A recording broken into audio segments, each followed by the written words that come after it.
Bueno, estamos con Roberto Báez, veterano de guerra, veterano de Malvinas. Bueno, bienvenido a este reportaje, bueno, Roberto. Muchísimas gracias, estamos acá, bueno, un espacio muy lindo, así que bueno, vamos a hacer una linda notita, vamos a hacer. Muchas gracias por invitarme. No, por favor. Ajá. Bueno, Roberto, en otra conmemoración más, ¿no?, de este conflicto bélico, bueno, ¿cuáles son los recuerdos, digamos, que se le vienen a su mente? Y te imaginas, después de 40 años todavía los recuerdos siempre están intactos, digamos, están muy intactos, ¿viste? Es muy especial porque son los 40 años, así como fueron los 30, los 20, así, es muy especial siempre, cada año que pasa, pero en estas fechas, ¿viste?, son más importantes. Como decimos nosotros siempre, recién empieza esto para nosotros, para el veterano de guerra recién empieza, el 2 de abril y después todos esos días que son más de 2 meses que estuvimos en la guerra, ¿no? Y bueno, ¿cuándo es el momento, digamos, que ya se entera que va a Malvinas? Y bueno, me entero que voy a Malvinas un martes 13 de abril, martes 13, el mismo día que salíamos para Malvinas, ese mismo día arriba de un micro, después de estar unos días, el lunes 5 me presento al regimiento.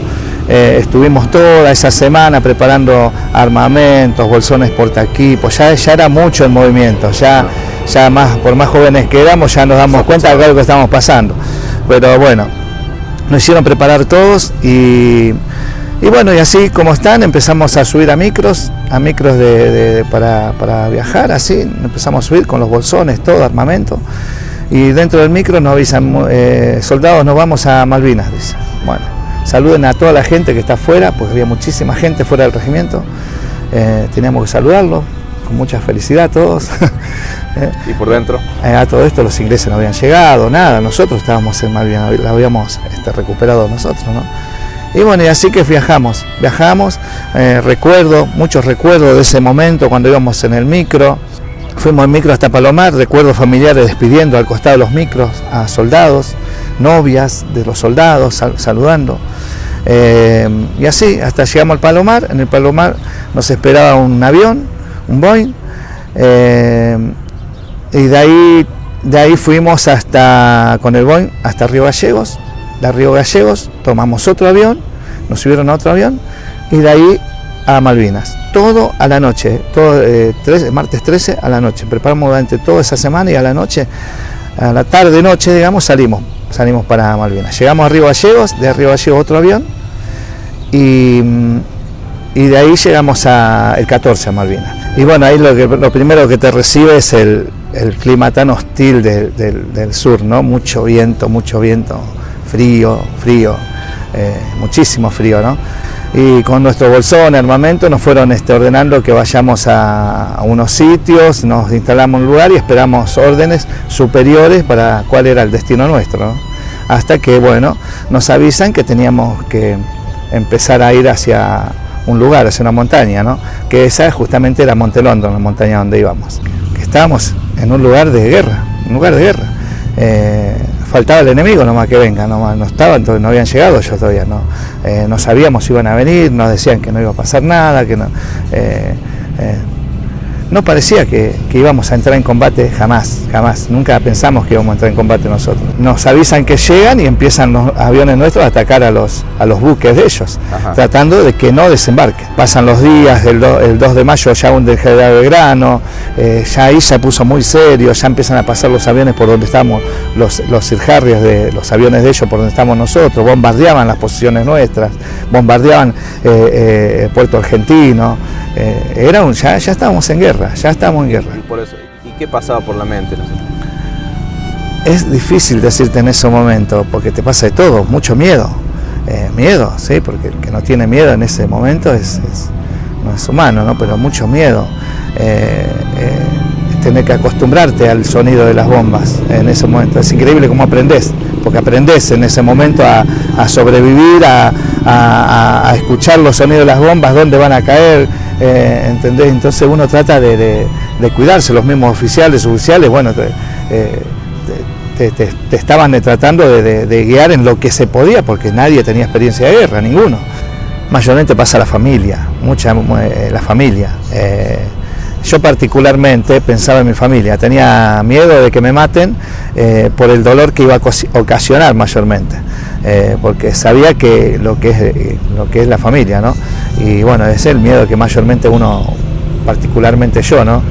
Si muero me va a sufrir mi vieja, mi hermano, mi familia, y bueno, y eso te hacía sobrevivir también, ¿viste? A cuidarte mucho, estar atento, estar alerta para no que te pase nada, ¿no?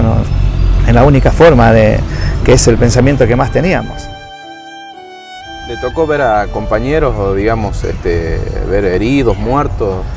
Estuvimos en el peor combate de la guerra. En Montelondo es el lugar donde, digamos, más muertos hubo de la guerra, el combate más cruento, digamos, cuerpo a cuerpo prácticamente. No cuerpo a cuerpo porque estábamos, algunos llegaron a estar, pero las distancias muy cortas, muy cortitas, estar a 10 metros, 15, 20 metros, el bombardeo, granadas, bengalas, los gritos, el dolor tanto de parte de nuestra tropa como la de los ingleses también. Es terrible, el recuerdo es terrible del combate porque no solo el momento del combate, sino al otro día es muy complicado todo eso. Eso es lo que a veces lo atormenta a un veterano de guerra, ¿no? Los recuerdos del después de la guerra, del combate, los muertos, los heridos, eso es lo que más atormenta a un veterano de guerra. ¿Le tocó ver a los ingleses de cerca? Sí, estuvimos prisioneros de guerra 7 días más o menos. Sí, de cerca y en el combate mismo, estar ahí a la vista prácticamente. Y sí, después de estar prisionero también. Después de estar prisionero nos tocó estar con ellos, mezclado con ellos, inclusive ahí en la misma montaña. No tuvimos posibilidad de repliegar, no pudimos irnos de la montaña. Fue tan violento el ataque que no pudimos llegar a replegarnos, ¿no? Y bueno, al no poder replegarnos tuvimos que quedar. Entonces la artillería nuestra bombardeaba Montelondo porque la habían tomado los ingleses, pero estábamos nosotros también ahí. Y el primer día fue uno de los más duros porque nosotros entramos en combate el 11 de junio. El 11 de junio entre las 9 y 10 de la noche nos atacan. Y el estar prisionero el 12 de junio al otro día, lo más duro fue levantar a todos nuestros muertos. Ellos nos obligaban a levantar a todos nuestros muertos y heridos, ¿no? Y bueno, te imaginas vos, horas antes estuviste con ellos y ahora los tenías que estar levantando del piso, muertos, mal heridos, mayormente muertos levanté. Habré levantado un herido solo que después sé que murió. ¿No comían, digamos, porque no tenían tiempo, porque, digamos, tenían que estar... No llegaba. ¿O no llegaba? No llegaba. No llegaba y no entiendo, nunca voy a entender por qué no llegaba la comida, nunca voy a entender, porque había que ir a robar ovejas, habría que matar ovejas, había que tratar, se imaginan, ¿no? Ya había caído una bomba, había roto el rancho donde cocinan, entonces como que no teníamos casi para cocinar, fuego no podíamos hacer, lo que podíamos cocinar de las ovejas se cocinaba ahí a medio pelo, sin sal, nada, uno sobrevivía como podía, el agua. Escaseaba el agua tampoco había, uno tenía que buscar de los charquitos que se hacían y cargar las caramañolas en esos charcos, agua sucia, y bueno, era eso, es increíble, en lugar de romper el hielo, tratar todavía no había nevado en ese tiempo. Yo recuerdo que nos llevan a donde esquilan las ovejas, un corral donde esquilaban las ovejas, nos empezaron a trasladar a todos, después de levantar todos los muertos nos llevan ahí, ¿no? Y ahí empiezan a aparecer gente de la Cruz Roja Internacional, yo recuerdo eso también que había, creo que eso nos hizo sentir un poquito más tranquilos también. Hablando de la familia, ¿hubo comunicación, digamos, en esos días o no? No, con mi familia particularmente no pude más que las cartas. Las cartas tenían que llegar, nosotros, imaginen la montaña tratando de escribir cartas que tenían que llevarla a Puerto Argentino, de Puerto Argentino para el continente y no sabíamos si iba a llegar, pero sí llegaron. ¿La escribieron ustedes? Sí, escribimos cartas. Creo que llegaron 2 cartas a mi casa. Una a mi casa y otra que vivía en Claypole, la ciudad de Claypole, y otra en Lanús, en la casa de unas tías mías, que llegaron ahí. Y ahí de esa forma se enteran que yo estaba en Malvinas, es increíble que no sabían. Yo en las cartas escribo que estaba en Malvinas. Siempre cuento una anécdota muy particular por el hecho de que mi mamá era analfabeta, ya no tenía conocimiento de las letras, nada. Entonces, cada vez que llevaban las cartas no le leían la parte a mi mamá que yo estaba en Malvinas. O sea que durante los 2 meses le estuvieron mintiendo a mi mamá. No sé cómo hicieron para hacer eso, pero trataron de, qué sé yo. Entonces, por eso le contaba esto de mi madre, que siempre me emociona un poco por el hecho del recuerdo, porque le estuvieron desconectando la radio, televisión, todo para que ella no vea, no escuche, que se rompió la tele, la radio no anda, no sé. Y como toda madre tiene el otro instinto, y ella agarraba las cartas que yo mandaba, se las llevaba a un vecino para que se las lea. El vecino ya estaba preparado por la familia, que no le lea la parte esa, no le leían esa parte. O sea que ella se entera cuando yo llegué a mi casa ese día. Bien. ¿Cómo ese momento? Y es un momento muy particular, ¿no? Porque son casualidades, digo yo, porque da la casualidad que justo estaban toda la familia reunida. Ellos no sabían si yo estaba muerto, si estaba vivo, sabían que ya había llegado el Regimiento 7, pero no sabían del combate, que habían entrado en combate. No sabían si estaba vivo. Por eso yo cuando bajo, a mí me largan del Regimiento 7, me largan para irme a mi casa, yo esperaba ver a algún familiar, pero no veía a nadie. Después me entero, la familia tenía miedo de ir por el hecho de que no sabía si me encontraba, no. Y yo lo vivía eso, con otros familiares, sabiendo que conocía padres de chicos que no habían vuelto, que lo habíamos levantado, muertos o heridos, y ellos estaban ahí y no podían decirle nada de su hijo, no podíamos decirle. Los colimbas nos manejábamos con la costera de allá de La Plata para ir a cada uno a su lugar, ¿no? O los colectivos. Pero estaba el distrito militar y el Regimiento 7 y se manejaban mucho con los colimbas ahí, los colectivos, ¿no? Y no nos dejaron subir, queríamos viajar, no teníamos plata. Veníamos a una guerra, no teníamos dinero, no teníamos plata. Queríamos viajar cada uno a su casa y no dejaban subir a los colectivos, ¿no? Hasta que se acerca un matrimonio, calculo que es un matrimonio, digo yo, porque era una pareja, un hombre y una mujer, se acerca y nos pregunta si veníamos de la guerra, si veníamos de Malvinas, y le dijimos que sí. Ah, dice, ¿dónde viven? Yo vivo en Claypole, yo vivo en Lonchan, yo vivo en Bursaco, yo vivo en Solano, así, ¿viste? Los llevamos.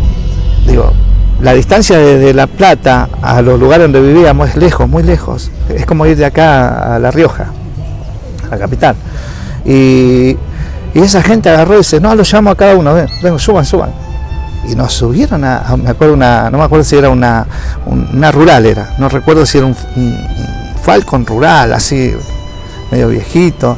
Y bueno, y nos suben ellos ahí y nos preguntaron si teníamos hambre. Le dijimos, veníamos con mucha hambre, con ganas, con los sueños de que soñamos ahí mientras estamos en la isla, de comerse un alfajor, un caramelo, es una tontería, pero los detalles de la comida es increíble, ¿no? Y bueno, y ellos nos invitaron pizza, bueno, bajen, vamos a comer, me dice. No, queremos ir a nuestra casa, no. Y desconfiados nosotros de ellos, desconfiados del gesto, a pesar de todo, estábamos desconfiados. Y bueno, esperen acá, eso, nos dejaron esperando en el auto, estuvimos ahí esperando y venían con unas cajas de pizzas ahí. Me acuerdo, trajeron gaseosa, un vino, trajeron ahí también. Nosotros ahí nomás enseguida empezamos la primera vez que comíamos pizza después del tiempo ese, de lo que era eso. Bueno, y así nos llevaron a cada uno a su casa. ¿Cómo no conocer a esa gente? ¿Cómo nunca nos preguntamos nombres, pedimos teléfono, nada? A cada uno a su casa lo llevó. Entonces ellos, cuando van llegando a mi casa, les voy indicando el lugar, me dice, ¿quiere que toque bocina? Y empezó a tocar bocina, bueno, ahí viste, los otros compañeros jóvenes éramos, ¿cree que bajemos a saludar? No, vayan a su casa. Bueno, yo bajo ahí solo, salgo a la camioneta, grito, estoy bien, estoy vivo, estoy entero, le grito a mi familia. Estaban todos en una esquina, estaban todos empezando a correr.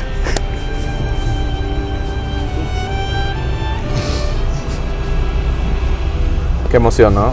Sí. De ver a todo. Sí. A ver a toda la familia de nuevo, ¿no? Algo tan Sí. tan anhelado, ¿no? Digamos, Sí, fue muy, muy emotivo ese momento, siempre lo recuerdo y me emociono. Fue muy... ¿Por qué cree usted que, digamos, muchos de los que estuvieron combatiendo se suicidan después? ¿Cuáles son las causas, digamos? No, y es la falta de contención del Estado mismo. Estuvimos solos, volvimos y estuvimos completamente solos. Nosotros en Puerto Madryn nos recibieron bien, pero volvimos acá y éramos la peste nosotros. Yo recuerdo, no podíamos decir que éramos veteranos de guerra para conseguir trabajo. No podíamos decir. Tuve que ir a un psiquiatra, bueno, ahí empezamos, años con psiquiatra, y me sirvió por lo menos a mí particularmente. Y después, lo más importante, la decisión más importante es venir a Chamical, buscando paz acá, y bueno, acá la encontré. En esta fecha tan importante, 40 años que se cumplen, ¿qué mensaje le puede dejar usted a los jóvenes? A los jóvenes, no tiene que pasar nunca más esto. El tema de la guerra no tiene que pasar nunca más. El hecho de lo que vivimos nosotros, uno piensa mucho en eso, ¿no? Pero pienso muchísimo en los que quedaron, que no tuvieron la posibilidad que tuvimos nosotros. Por eso nosotros los que volvimos siempre estamos dispuestos a recordarlos a ellos, siempre volvemos el que volvió es para recordar el sacrificio de estos héroes que quedaron en Malvinas. El mensaje es ese, nunca más a la guerra, no tiene que pasar nunca más esto.